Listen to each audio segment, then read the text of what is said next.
Then I said, hey buddy, you get out of here. I do the reviews. Oh my god.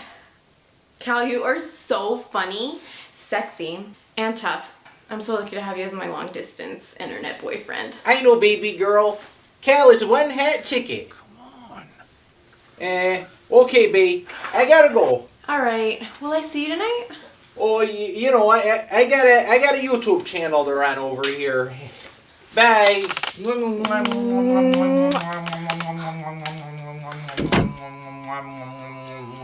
You have a long-distance girlfriend right now.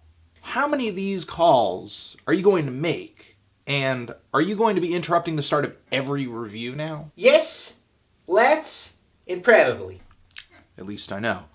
Where did you even meet her? The library. How did you meet at the Library of the Relationship of Congress. When did you go to the Library of .gov.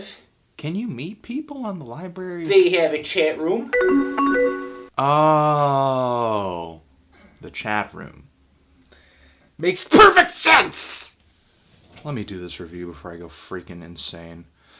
This is the latest full-length LP from Sleaford Mods, Divide and Exit. They are a Nottingham duo, hailing from the UK, obviously, and their dynamic is pretty simple. Producer Andrew Fern puts together these really simple, grimy, minimal beats built out of sequenced drum machines or like loops and a murky bass line and occasional synthesizer here and there. And Jason Williamson, who, with this really thick-ass accent, spits this rapid-fire, blue-collar vitriol against rich people and work and his surroundings and privileged people and music scenes and people that spend all their time on social media and a slew of other things. From the sound of his rants, it would seem that the list of things that don't make him angry is shorter than the list of things that do. And even though their approach seems super basic, super stripped down, super simple, I kind of love it. The vocals are in your face, they're shouted, they're not screamed or overly aggressive to the point where they're like unintelligible. You could still very much tell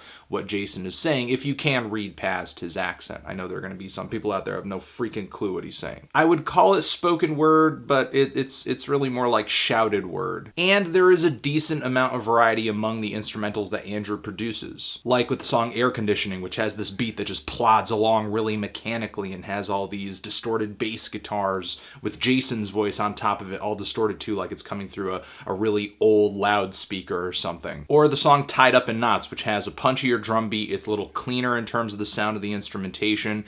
There is a very, very, very subtle synthesizer part that plays in the background and some really strung out, warped guitars that kind of find their way into the track as it progresses. Just finding like tiny little subtle ways to add flavor to the song beyond Jason's yelling. The beat on Corgi definitely sticks out because of the shuffling drum beat on that one. And there are songs on here like You're Brave where the beats and the synthesizers, they take an overtly electronic approach. It doesn't feel like there's a natural or organic sound in the entire set. Sleaford Mods really do a lot with just a little, and that's with their sound, and that's with their songwriting style too. The beats on this record do not really change up that much from the beginning to the end of the song. They don't really progress that much, and rarely do they ever shift to make room for a chorus or something like that. If there's ever a chorus on any of these tracks, that is. If there is one, it's usually just sort of Jason shouting some kind of refrain, with no warning whatsoever, because you really don't know when his rants are going to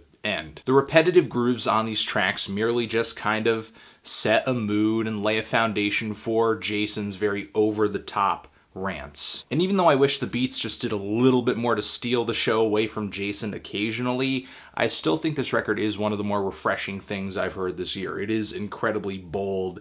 It is unique in a sense, but it is not without its forefathers. I think the very post-punky instrumentation and the endless rants that the vocals bring to the table sound a lot like The Fall, numerous Fall records. It's kind of like The Fall's formula to a T, except the beats are obviously looped and electronic, and the Fall never really stepped past that spoken word border that Sleaford Mods obviously do.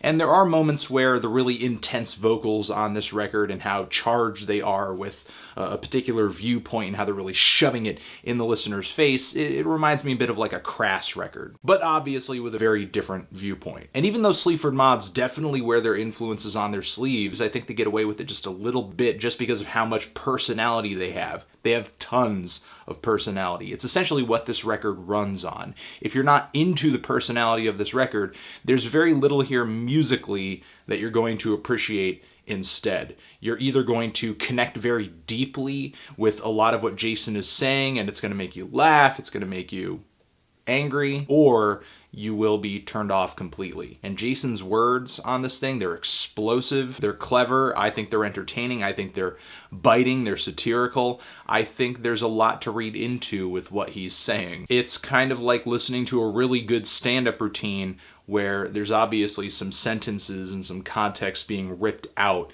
just to make the whole thing move faster. But some lines, some lyrics do stick out of his very speedy diatribes, like how he says right at the opening track here, he can't believe that the rich still exist, much less run the fucking country. He also talks about the stink of piss being so strong that it smells like decent bacon, and then he goes into this weird Kevin Bacon reference. He yells about jerking off in someone else's toilet. He's laughing to himself about portraits of Debbie Harry being on sale. He's yelling about local art. He's saying that Chumbawamba weren't political, they were just crap. But in the midst of these songs that are just relentlessly hitting me with one sentence, one idea after another, there are songs on here that stick to a pretty clear concept, like Under the Plastic and N.C.T, where he is kind of crapping all over music scenes, everything from the venues to kind of the scenesters that show up to these shows. There's the song Tweet, Tweet, Tweet. I'm sure you can guess what that's about. And also Livable Shit, which I think has one of the most hilarious points of view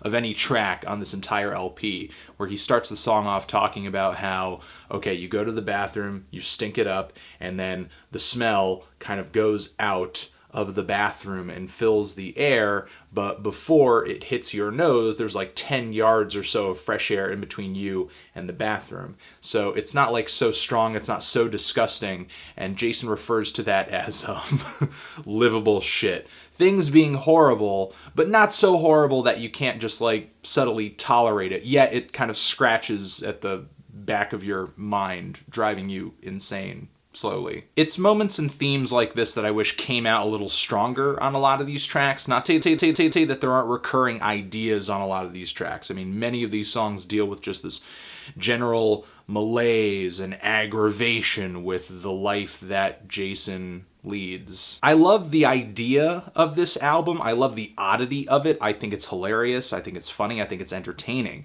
However, it's also an incredibly one-dimensional album, and a lot of songs on here pale in comparison to others, with roughly every track on this record going for the same formula. This record gets kind of predictable. It doesn't keep up the excitement. I'm feeling a strong 6 to a light 7 on this thing. Transition, if you've given this record a listen, what did you think of it? Did you love it? Hate it? Why? What do you think I should review next? My dog is coughing right now. Oh my God, are you okay? Anthony Fantano, Sleaford Mods, forever.